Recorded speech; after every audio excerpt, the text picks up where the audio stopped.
right. This is our Christmas party of 2008 in the Seniors Over the Hill group.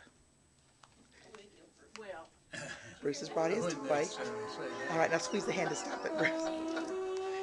Bruce, now you need to play with your baby at home, honey. Okay, Poppy. Oh, the title of this is How the Great Guest Came.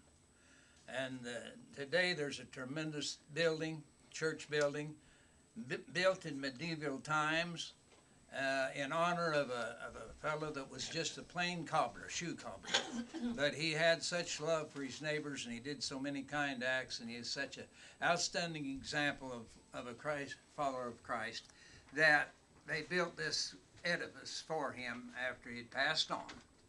All right, it starts like this. When the cathedral in grandeur rose at Engelberg, where the Danube flows, before the forest the silvery spires lifted airily up to the clouds and fires. Before the oak was ready abeam, and while yet the arch was but stone and dream, there where the altar was later laid, Conrad the cobbler plied his trade. It all began when two friends went to visit their old-time friend.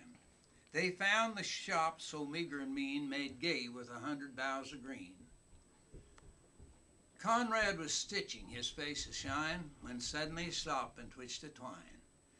Good neighbors, good news. At dawn today, when the cock was crowing the night away, the Lord appeared in a dream to me and said, Conrad, I'm coming your guest to be. So I've been busy with feet astir, strewing the floor of boughs of fir. The wall is washed and the shelf is shined, and Cara and holly over the rafters twined. He comes today, and the table spread with milk and honey and wheaten bread. His friends went home, and his face grew still as he watched for the shadow across the sill.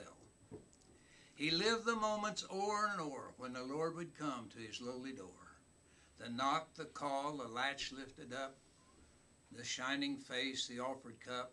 Why, he would wash the feet where the spikes had been, and he'd kiss the hands where the nails went in. And then at last he would sit with him and break the bread till the day grew dim. As the cobbler mused or passed his pain, a beggar drenched in the driving rain, he called him in from the stony street and gave him shoes for his bruised feet. The beggar left, and there came a crone, her face all wrinkled with sorrow shone. A bundle of twigs was on her back, and she was bent with a wrench and rack. He gave her the loaf and studied her load as she made her way up the weary load. And then there came to his door a little child, lost and afraid in the world so wild. In the dark, angry world, Conrad snatched it up and gave it the milk from the waiting cup. He led it home to his mother's arms, safe and secure from the world's alarms. Well, the sun went down in the crimson west, and with it the hope of the blessed guest. Conrad sighed as the day turned gray. Lord, why is it your feet delay? Have you forgotten this is the day? Then soft in the shadows a voice he heard, Conrad, lift up your heart. I've kept my word. 3 times I've been to your friendly door.